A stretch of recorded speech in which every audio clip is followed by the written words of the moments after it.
Healthy eating means everything in moderation, right? Well, what about meat? Two insiders weigh in on the balance between meat and plant for the ideal diet. Tell us how much of our diet should be plant-based and how you'll get viewers to say, I want to do that. I think it's important for us to define plant-based because sometimes when we say plant-based, people think vegetarian or vegan. Exactly. Not necessarily. You can have, the beef or the chicken from time to time, but if 90 to 95% of the time you're eating plants with your meals, that is also a definition of plant-based. I like that you said that, Angie, Yes. because I think many people just think you cannot have any sort of meat, poultry, Exactly. anything, and that's Right. not the case. Right. I remember, we've been dietitians for many years, 20 plus, maybe Little 20, more. a long time. And we've always focused on eating more fruits and vegetables. We've always said you need to have a lot, and now we have the My Plate, right? Even before we had the My Yes. Plate, Yeah. we would say eat lots of fruits and vegetables because we know the nutritional powerhouse, that nutrient density you're getting, vitamins, minerals, fibers, and we can go on and on about all the nutrition benefits. And then your whole grains, right? Legumes, nuts and seeds, olive oil, avocados, this is plant-based. Yes, maybe a little steak from time to time, lean, some chicken breast, lots of fish and shellfish. This is basically, if you eat this way, you're like, okay, I'm not really on a diet, right? I'm not a vegan. So it's a lifestyle. It's a lifestyle. And the It's a key is lifestyle. minimizing the meat. Okay. So some people Minimizing. can do 100% plant-based and they feel absolutely great. But the key is really minimizing the amount of meat and dairy. All right, so let's get a look at what this can mean for breakfast, lunch, and dinner. Elise, I want you to help us break this down. And it says 95% should be plant-based, correct? Absolutely. And people kind of get a little concerned when they hear plant-based for breakfast. They think, oh, well, I can have my plants at lunch or dinner.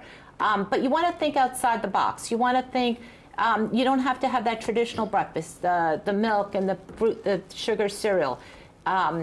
Big thing right now is avocado toast. Nice whole grain bread, sourdough bread with a slice of avocado, and maybe it's a sprinkle of olive oil. Delicious. Even a sweet potato for breakfast. You can put black beans on it, a little salsa, and a dollop of yogurt, and it's absolutely delicious. And you're getting a lot more vegetables, phytonutrients, more of the plant-based foods in that meal plan. Okay, now can you give us an example of, let's say, a plant-based breakfast dish? The sweet potato with the black beans, the salsa. Another one could be old-fashioned oatmeal with some nuts or some blueberries, the avocado toast. Any of those type of foods are actually delicious. When people really learn to eat plant-based, they actually come back and say how much they really are enjoying their meals. And I think that's important. Okay, but let's move on to lunch and dinner. So give us some suggestions of what would lunch and dinner look like on a plant-based diet.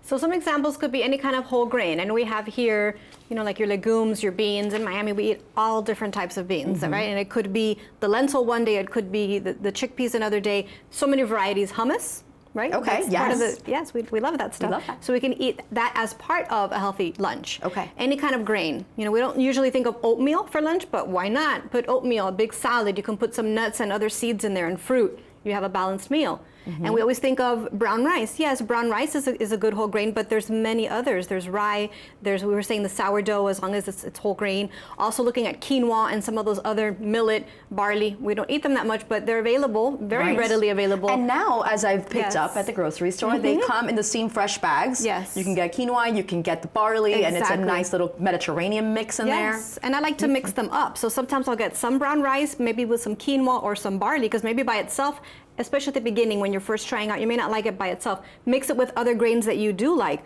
Put it into a salad. It can be cold, Right. it doesn't have to be hot. Use your imagination in the kitchen. I like cooking, I don't know, not everybody does, but Right. if you get creative, maybe taking a few cooking classes. YouTube is a great cooking classes, as long as it's healthy. Right. Look for some of those channels where you can, and we're gonna actually show, we have online too, the Be Healthy videos, Healthy Bites. Yes. So those are other things that we provide on our website at baptisthealth.net. And there's a lot of really good, easy stuff that you Those can Be do. Healthy videos are great. They're great, and really they're are. so simple. Okay, They're so now simple. you brought some common foods, and I want to talk Yes. about them a little more in detail. I know we've kind of sprinkled them here and there. So let's talk about the Blue Zone and how they apply to these that you brought. Well, one of the things is they don't use a lot of cow's milk. They use, and so dairy is minimal, but they do use things like goat's milk, for example. Okay. And what's or- the benefit to the goat's milk? Oh, the goat's milk is much easier to digest. It's higher in potassium. Sometimes if you compare it with like a plant-based milk, it doesn't have those stabilizers. There are a lot of good properties in goat's milk. Feta cheese, so instead of using, again, a lot of cheese, the feta cheese has got a strong taste, so you may just sprinkle it versus eating chunks of cheese. Which I think is great too, that I've learned. Let's say something like a feta cheese that's really strong, you can skip the salt. It's already giving... Yes, because it's pretty high in sodium. Yes. Okay. You do want to skip And the the salt. flavor. And the flavor. Absolutely. Go ahead, Elise. Eggs. Eggs are on the whole blue zone in all 5 regions. They use eggs in moderation, of course, but you want pastured raised. So if you're trying to, we're not going to move to Sardinia or Icaria, Greece. We're not going to move to those Some places. may, Elise. Some may. Some may. I would like to, but so we want to mimic it. We want to be in the zone. We want to. So buy pastured raised. They happen to be more expensive, but pastured raised eggs means they are out in the wild and they're out all day and they're getting sunshine. They have less stress hormones. They're eating all those bugs. So you're getting more nutrition and more omega-3 with these pastured eggs. Okay, so these are all great. Okay, I want to go through some of the guidelines to get into that zone. The first is the plant slant, meaning 95% of your diet is plants. So how can we start putting this into practice? I think basically incorporating, maybe taking your favorite meals and adding a big salad to it. So it's not like we're telling you to you got to turn around and eat completely different. Start adding more. And there can be some, like we say, meatless meals, right? Some, instead of animals, have some plant-based meals throughout the day that only are plants. That's fine. But take your favorite recipes, add a big salad to it, maybe eat a big salad for lunch, scoop of tuna. I'm trying to think of like practical things that we do all the time, and maybe some leftover salmon. I love, especially when I go to a restaurant, you get a big 9-ounce salmon steak. I eat half of it on purpose so I can have delicious salad the next day with my strawberries and blueberries and nuts and seeds and spinach. I love it. And then sometimes I'll do like a whole wheat pita with that, or if I have quinoa. So And it just can kind be- of incorporating. I'm sorry, Angie, can it be as easy as well? You quickly mentioned that we can even substitute a day. Yes, Yeah. And exactly. make that day your plant-based day. And maybe that's how you start. Let's pick one day of the week. Maybe if Monday's a crazy day, and I did this when my kids were little, I did bean burritos. Right. So I go to whole grains. You get the refried beans, non-fat, right? Because you don't want all that fat. If you have time to make them yourself, but that's not the point because we don't have time to make it ourselves. But you put that together and you put a big salad, and that was one of the fastest meals. And I just did it out of necessity. And that's how we little by little teach our patients and clients, try to incorporate more. Now, it doesn't mean that you can't ever eat a steak again. We're not saying this. We're just trying to say maybe once a week or once a month. Some of us are eating red meat a lot less now.